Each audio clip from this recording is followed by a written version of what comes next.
Right, we're back. So this format is going to be slightly different. We don't have a ton planned. We're not going to necessarily do a demo of a game like we've done in past episodes, but we were chatting offline and kind of thought on this Slots and Locks episode that we do something a little different. We do like every person has a casino story. The machine was hot, the bonus was due, the timing was perfect, or I have a system. exactly. All these myths, and we started talking about it and realized, let's break down a few big myths that everyone thinks in gaming and maybe go a step further and also add some hot takes and maybe we debate them, maybe we discuss them, something along those lines. What do you think, Chris? No. I thought you said hot cakes. Now I kind of wanted a pancake. Yeah. So what we'll do is we have there's like five or That's your six. nickname in fantasy football, right? Hotcakes? You're giving me ideas, Tim. You're giving me ideas. It's hot love, actually, but it can be. So we're gonna do like 6 or 7 myths, one peculiarity about probability, really, just things we've come across. I think of our time is in the gambling space, and just kind of discuss. Do like a point counterpoint. One of us will take the positive side. One of us will take the negative side. Keep in mind that we don't really believe that these are myths are real. So for those who are on the positive side, give us a break. I'll start with a little spicy thing that I think probably like these myths or maybe trump them up with some of these myths that we're going to go to. Like because they don't win by lying, they win by letting players believe a few things that are almost true. So if they think they're almost true, like this machine's hot or something like that, they like players to actually think that. Yeah, I mean, whatever gets them in the door, really, whatever puts the butts in the seats. That's really all they really care about. Exactly. Uh, All right, so I will. You want me to start, or do you want to start? no, go for it. I will start, and the person who starts has to take the pro position. Is that fair? Are we talking about hot takes or are we talking about myth? We're doing the myths. All We're doing right, the it's myths. gonna be hard to take a pro take, but let's try it. See where we get to. Oh, it's going to be next to impossible, but hey, we're going to do it. So the first one is the machine is due, and this is based on the belief that if it hadn't paid out in a long time, it will eventually pay out. So I'm gonna just say, yeah, that's a great myth because I mean, the times I've actually won on slot machines, I've actually just recently arrived there. I put a few quarters in, a few dollars, whatever, and then 3 or 4 spins later, I have a decent payout, whether it's 3 sevens or whatever. Those are the only meaningful wins I've ever had. Tim, dispute. Well, I will slightly not dispute that there are some slot games that there's some like pool jackpots and stuff like that can grow and pass wagers can kind of funnel into that. But generally speaking, I think the easiest thing is looking at a roulette wheel. Everyone sees the board up there and sees, there's reds hit 10 times, black must be due, or something like that. Same thing with slot machines that they're due. But the reality is every single spin of the roulette wheel or every spin of a slot machine is all independent of the previous ones. So the odds of getting a red number on a roulette wheel is exactly the same odds of getting a red number on a roulette the next spin. And they're completely independent of each other. So the machines never do, or the roulette wheels never do. It's just something that's created by casinos to make it feel like that. So people put money on the machine. And is that because every time you actually push the button to spin on a video slot, it just triggers a number, and that number goes to some kind of like pay model or pay table, and that's what essentially you see as a customer. Is that correct? Sounds like you're making my case for me. But yes, there's a random number generator on every slot machine, and every spin is unique. It does a random number and shows the result. So right when you hit spin, the outcome is already determined. Hey, I had to argue the pro position because one of us has to. All right, But I, but I agree. but I think that's inherently this is some of the things I think casinos do well at, and it's a psychology thing where humans look for patterns. Like we all do that. If you think about your daily life, you look for patterns and things that go along. So if you see a board on a roulette wheel, as an example, because that's the easy one, you see a pattern and you think that pattern is going to continue. You do it in everyday life. They Yeah, they play on that pattern recognition of human beings and almost I don't know if you want to use the word exploit, but definitely take advantage of that. No, yeah. To your point, yeah, humans are totally pattern hungry. There are many roulette wheels where the roulette wheel will hit red 10 times in a row. Probably you'll never see that, but it happens all the time. It's on a case by case basis. But yeah, So what's the odds of getting heads if you flip a coin 100 times in a row? How many times will you get heads versus tails? I believe it's like 51 or 52%, or the opposite. It's not 50-50, and Well, it's it's really not coin 50-50 only because the coin on one side slightly heavier or something like that. It's yeah, it's coin dependent. Yeah. Yeah, but technically it's 50-50. Anyhow, all right, next one. And by the way, before we jump to the next one, as we go through these, we love to hear your comments and your myths in the casino or things you believe. Drop them in there. Let us know what you think as well. Next one. New games pay better to hook players. So I'll take the pro stance. Obviously, when you put new games out there, you want them to pay better so they stay in the game itself. And then over time, you maybe lower the RHB or something like that. You want to be more generous up front to keep them in the system and keep them betting. What do you Wow, I hate to burst your bubble on that, Tim, but the RTP, if it's a regulated casino, and that's key, I think it has to be a regulated casino, whether that's online or land based. But the RTP, it's fixed. So what's new is attention. It's not generosity. When you play a game, just like in the previous one with the machine being due, again, all you're doing is hitting a number. You're tracking. It's going to hit a random number generator, and that's going to be the payout you get. They don't juice the new machines. Although wasn't there like a I mean in theory though you can alter pay lines at different points in time. Like you can launch a game at a particular pay model and then 3 months later reintroduce it with a different pay model. Isn't that correct? You could, but it had to go through a regulatory process. If it's not approved by the regulator and the testing agency, it's So, you so can't release a new pay model on a game. It's you always have to check your terms and conditions. I think that's key. yeah, but another thing I'll just add that social casinos, for instance, which is playing with free play. There are some games that are designed when they're a new player because they're not regulated, where you go into the product itself and they are juiced at the beginning. These certain games when you go and join the product for the first time because they want you to have a good experience. You have a good experience, you come back and eventually spend with them. So they do that in non-regulated environments for a particular reason. I think there's like that psychology involved where if your first experience is positive, you just keep coming back. I Yeah, think that's probably why Emirates Airlines is so popular. actually, you argue about a lot of industries, a lot of companies as well. But it's funny how casinos almost play into that psychology that and know how to take advantage of it. Well, yeah, I think every one of these myths has some level of psychology in it. Yeah. All right. So the number third one is that the max bet improves your odds. And, there is a qualifier here, I think.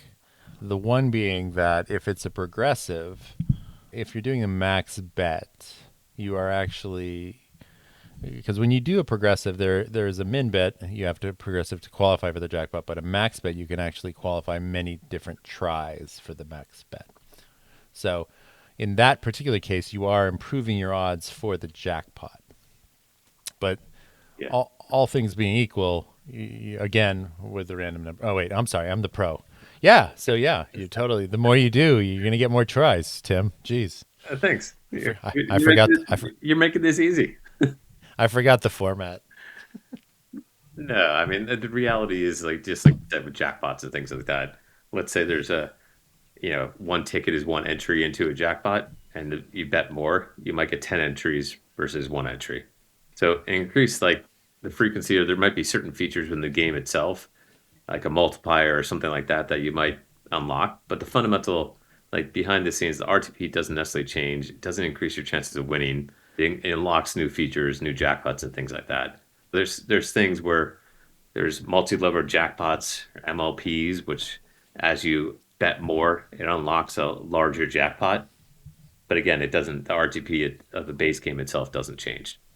Makes sense. Excellent. Okay, you totally convinced me. Yes, I'm Of totally course. on board now with your way of thinking. Anyhow, it does feel like almost like access as you bet more feels like an advantage, but it's a complete it's one of those myths again. Well, it's and to that point, if you think of a lottery, right? So I think what Powerball is now at 1.7 billion or something. So yeah, if technically if you buy one ticket, you have one in a zillion chance of winning. But if you buy two, you've effectively cut your probability in half. Now I'm not saying buy two, but I'm just saying, hey. Side tangent. Did you ever watch that movie with Bryan Cranston that he predicted the lottery with the guy from Oh, Office as well, well? Yeah, they actually had a very favorable system. We should actually, that's a whole show on it into itself. But that's true. yeah. That was a good movie. I'm forgetting the name of the movie off the top of my head, but it's a good movie that there's people do find look for ways that change the odds slightly in their favor. Oh, well, yeah, because I mean, people not only pattern obsessed, they are also what's a term? Efficiency obsessed, or they're always going to try to get their angle, really. So yeah, in that case, another one is that reminds me is like the McDonald's. Remember the McDonald's monopoly? I mean, that turned out to be an inside job, but still they had an angle. What happened? I don't think I know that one. Yeah, it's either a documentary or a movie, but they basically manipulated the game to where they won most of the prizes because It's they had some. I think they had some kind of access to the outcomes before they were actually shipped. That makes sense. And aside that, you know how they switched at some point? They switched it to like on a drink, you could pull the tab of Monopoly card down Yeah, and, yeah, and yeah. get the prize. Well, before that, they actually used to have little tickets that were standalone tickets. My brother worked at McDonald's, and he'd bring home bags of these things, of these Monopoly tickets as a kid. It was like he'd bring home French fries and bags of Monopoly tickets to open up. It was like Christmas every time he worked. We absolutely loved it. The only Wow, thing we your dad ever won was like $5 gift certificates, and that was it. and fries. Yeah, Well, I think maybe you were playing when the game was all rigged. it is entirely possible. But I could tell you the amount of tickets we probably opened up. Hopefully, I'm not committing any fraud by mentioning this, but the amount of tickets, the statute of limitations, hopefully. But the amount of tickets we opened up were ridiculous. Never. Yeah, I wonder what the statute of limitations on that is. Hopefully, it's more than It's past. 30 years. All right. Next one. Next myth. Casinos can tighten or loosen machines whenever they want. So I'll take the pro side of this one. And I think we already talked about this a little bit. Yeah, let's say it's slow. There's nothing going on in the casino. They're gonna tweak the games and make the math a lot better for them, and then make more money on like a Tuesday night when it's slow. Yeah, and you think that can happen? I mean, I think technologically it can happen, but can it happen legally? And the answer is no. Well, hold on. One other point though. Let's say two machines next to each other might have different odds as well, different RTPs. One might be more higher RTP and one's a little lower. The exact same game. Exact same game, but two different machines. Oh man, I that's a good question. I have no idea. I mean, I think it really just depends on the terms and condition because don't even land based games have to kind of show somewhere what their RTP is, right? Yeah, they can't loosen it on the fly. I guess the short of it, but they do. Like I've talked to many land-based guys, and even online, this applies to slightly different. That if let's say on a show, they'll put machines with a higher or lower RTP right outside the show when you walk out of the show with a much lower RTP, or when they say the loosest slots in Reno or something like that, they'll all they need to do is if they publicly market like, hey, we have 99% slot or something like that, they just have to have Right. one machine in a bank of machines, and all the other machines could be at 90%. But that one machine is at 99%, so that it's legal. Wow, we really need to get like a regulator on here. That'd be kind That's of fun. true. Compliance ready Uh, person. yeah. So again, the reality is that the RTP requires regulatory approval. Keep in mind, if you're betting online, you should bet from a regulated approval. No, definitely not. And this is not to say that that Cleopatra or whatever on land based is the same RTP in every jurisdiction. It's not. So if you have like a neighborhood casino, generally speaking, the RTP is much higher than if you go to the Strip in Las Vegas, where it's much lower.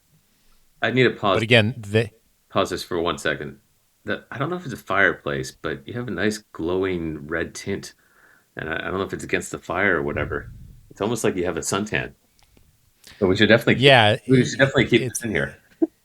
I mean, it's my it's my lighting. I'm not orange, but it is my lighting. But there's a fix in progress. Glowing red tint is so beautiful. All right, let's go with number five. I'm just getting caught up in the the world. This is everybody's like a different tint these days. All right, so number five. This kind of goes with a few of the things we previously said, and let's just say you're walking around a casino and somebody had just won, so you're not going to touch that machine because you feel that machine is dead. And I'm going to take the pro on that. I'm going to totally believe that happened because I mean, why would it win it? Why would you win again? I mean, I don't think the probability of it paying off another major win is very low, and so I would trust that to myth. Tim. Yeah, it goes back to the kind of same thing we talked about earlier. It's a art number generator. Every spin's unique. There are cases where, like online, for instance, and land based, there's something called short cycle jackpots, like where these huge jackpots. And what they are is basically because of the RNG, they had to plan for when a jackpot hits, there could be another jackpot hit triggers, right after the next spin. It's very well possible. So, the reality is like they're all independent to each other, and then the jackpots could hit one after another. They're not dead machines. They have the same probability of winning as the previous one. Now, over time, though, the math is gonna if something's like a 95% RTP, which we talked about last time, it's going to statistically pay out at 95% RTP. So I can see why people think that, but the reality, every spin's unique, and it's just based off the RNG. You were with IGT when we launched progressives in Canada, right? So we had we kind of reinvigorated the brand and we launched them. And I think the first two or three hits were all short cycles, and the powers that be wanted to turn it off because they were convinced that you know the math was wrong or something like that. And I had spent like 3 weeks of my life basically convincing them to just kind of deal with it, and the math will. And at the end of the day, it'll pan out. And turns out, long run, that I was right. And I think it's like 40. When I left IGT, it was like a huge chunk of their revenue from Canada was progressive. It's funny how there's on the player side, it's like, oh, this machine is tight or it never pays out or something like that, and it's rigged. And then when it actually pays out from the operator side or the developer side, like IGT, for instance, something's wrong with the game when it actually pays out. So it's this weird dynamic where, I've been on the operator side, I've been on the supplier side. It's all the same thing where all of a sudden, a player makes a good run in blackjack and they win a ton of money. And you have to almost calm down executives and say, listen, this is the math. They're going to give it back. And if you stop them, from doing what they want to do right now, they're just going to take their money and leave.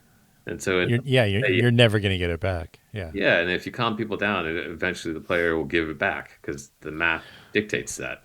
I briefly remember, maybe I'm wrong, but I mean, I know the first three cycles were super short, and then the fourth one was the longest cycle ever. So it equates now to like the current power bucks, which is 1.7 billion, which is much bigger than it ever has been before.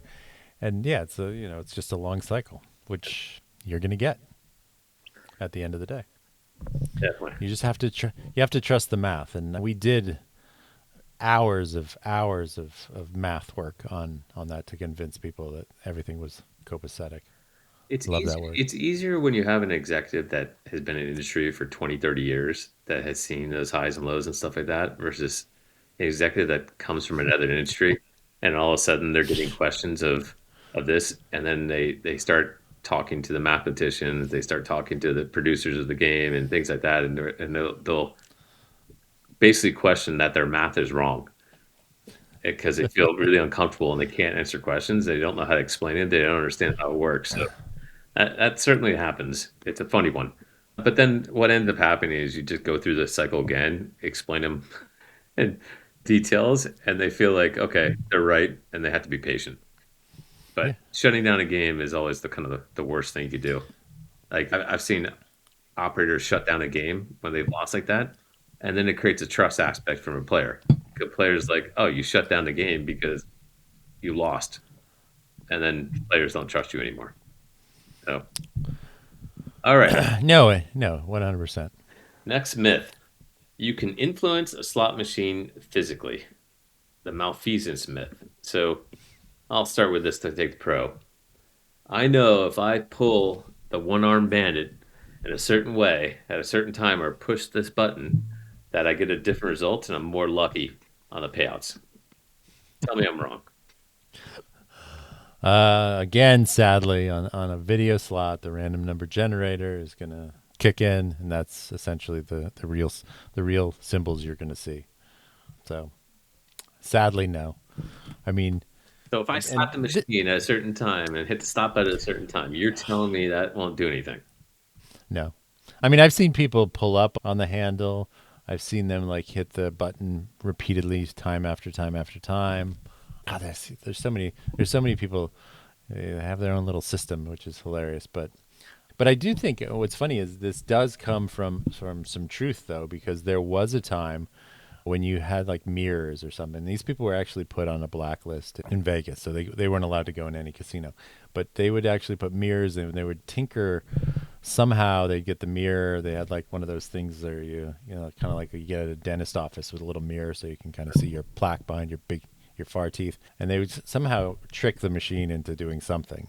So there is some truth to that, but that was probably 30 years ago now, maybe even more. But at the end of the day, it's a random number generator. That's the number you're going to push. There's no light aura that can adjust that or anything like that.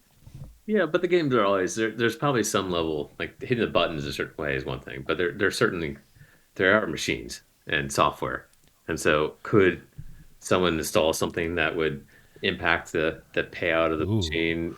Certainly, but ooh, like a bot. I mean, there's been cases that you've seen it on the land-based side and online side, but that's few and far between. I think a lot of these machines are played regulated.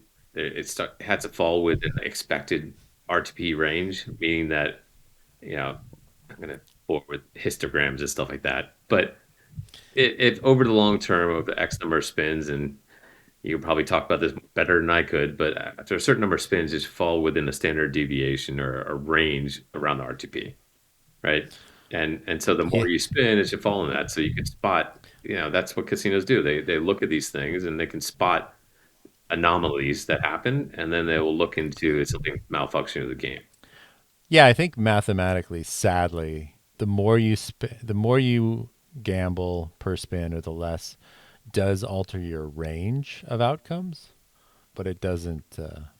It it doesn't trigger anything different other than again it's just boring. You hit a random number generator and those are the symbols you're going to see.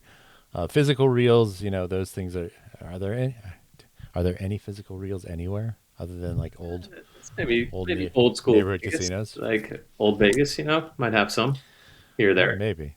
God, I haven't seen one in so long. They're But not they're not I mean, around as much anymore, but they're fun. I used I used to love the red, white, and blues, the old physical red, white, and blue 777. That's an IGT slot, by the way. But yeah, I'll say one thing that related to that is there's a something you'll see on slot machines and online that malfunctions, voids all pays and plays, which I don't think most people players see that, but it's extremely frustrating because let's say you're sitting there, you think you win a jackpot, and they have this almost this terms and conditions where let's say the machine malfunctions and it pays out inadvertently, they'll go back and look at that and see if it's malfunctioning. If it is, they don't have to pay the jackpot, which players then obviously get extremely frustrated and feeling like they're being cheated, which is understandable. yeah. Literally, the only time you'll ever see that is it's usually a power surge or something that. And I think what ends up happening is you'll have a real face, and the pay will be like way more than the actual pay is supposed to be. Yeah. And so it kind of Obviously, there's in the physical sense, there's cameras everywhere. They have the ability to kind of make sure what you're Eyes in doing the is sky. above board. Yeah.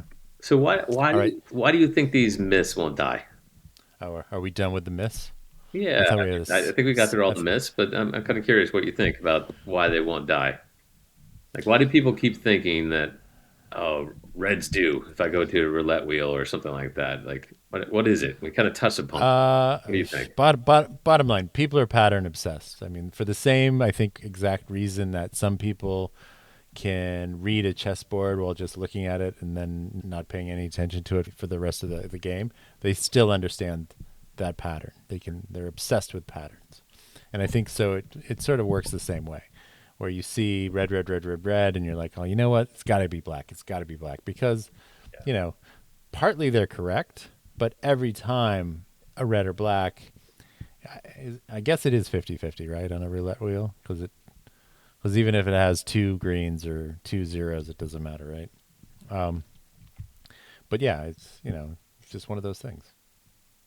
Yeah, I think the other thing too is like that might have some of these things might have worked with mechanical reels and physical reels, and they're no longer that anymore. So there's yeah, some machine now it's more like a computer. You're playing against a physical machine like hardware and stuff like that. So it's different now. I mean, to be fair, the first time I ever gambled, it was like at a little mini mart in just outside of Carson City, Nevada. And I was thoroughly convinced that if you pulled up right when the reels were about to land, it was a positive outcome. So I was told later that's not true. I think some And of keep these in mind, you could do that and win, and yeah, and you're going to think forever that that's what did it. But well, I think this goes into like it's funny because I've even gone to this because I remember two instances. My brother-in-law one time, I was playing poker and he was in the casino. He kept walking by this machine, put $100 in, he kept winning. And I think this gets into like, oh, that's my lucky machine or my lucky game. And that's why people end up loving those games because they had one good experience where they won some money on that game. Yeah. and familiarity. Yeah. I mean, I can't remember. I had a father-in-law once, and he liked to gamble, and he had a lucky machine. I want to say it was an IGT game. It was the oil one. It wasn't Texas T. I think it was Texas Tina, and he just loved the game. But he knew the real configuration, and your familiarity with the game is huge too. Because Yeah, I think that's with as most you, things too. But if you have a winning event, like the first time you sit down at a game, you're probably going to love that game. no, 100%. But it's also I think why we went through Cleopatra because we just know Cleopatra, and it's kind of easy to expect on how it's to win. All right, so let's switch gears. I think we should do a hot take, and I'll say one hot take, and then we can discuss it. Loyalty programs in general, loyalty programs reward loyalty, and I think this is probably more of a myth, illusion that they actually reward loyalty, and I don't think they actually do that. Um, so the belief is that the more loyal you are, the more you're being rewarded.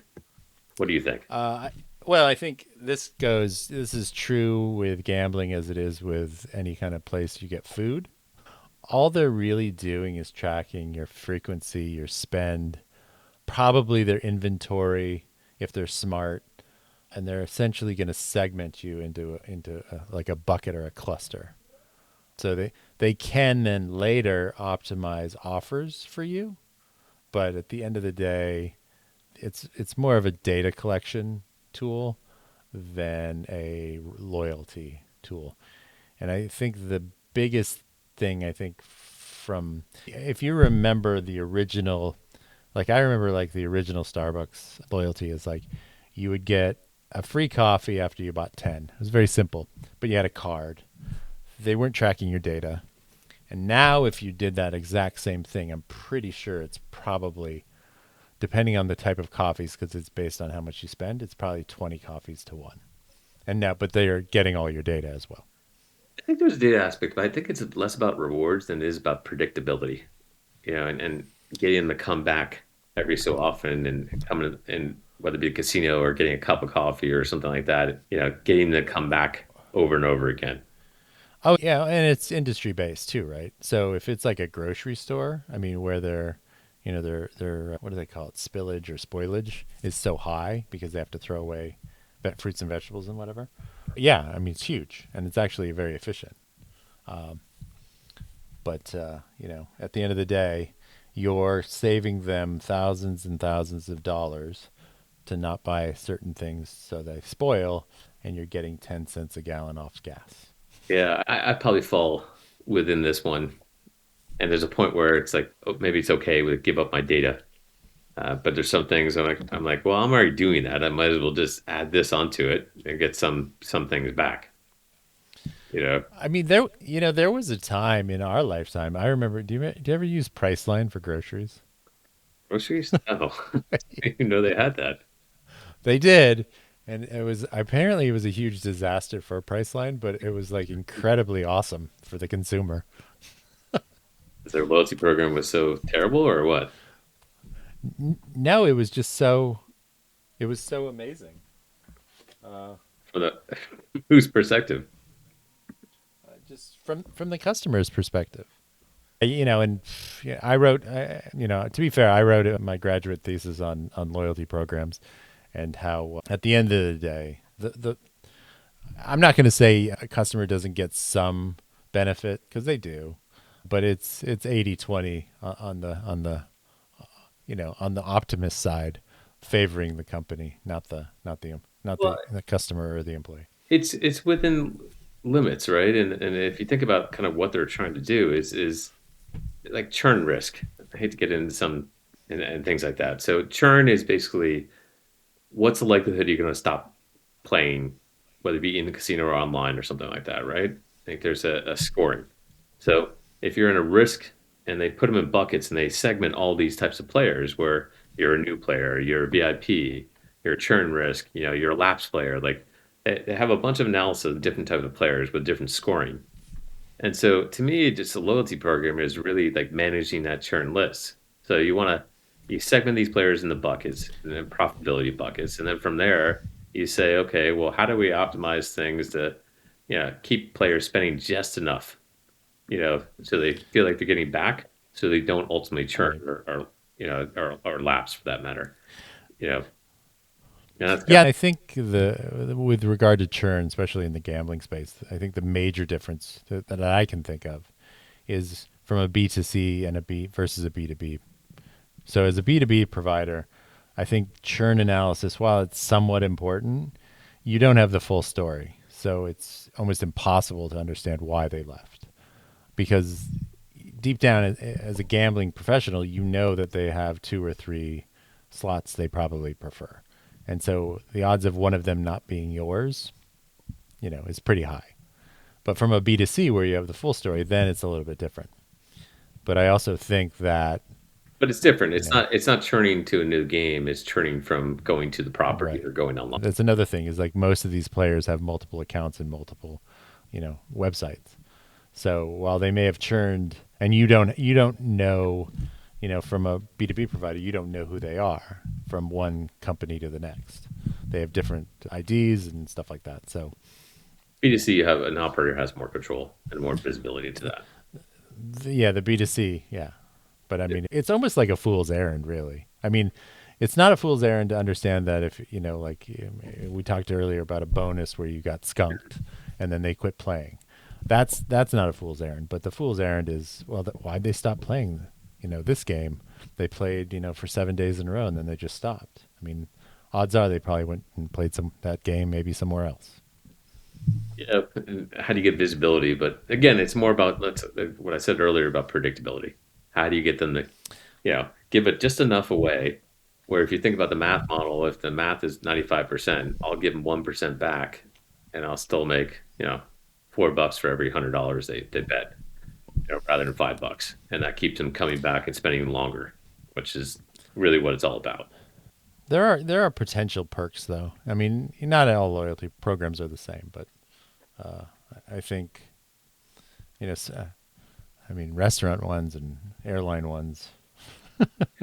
Yeah, those probably are a little bit different, but still, I mean, if you think about a lot of those things too, if you're thinking about where you want to eat next or when you Mm. fly, they want to keep in front of the mind that you're going to fly with this airline or eat at this restaurant.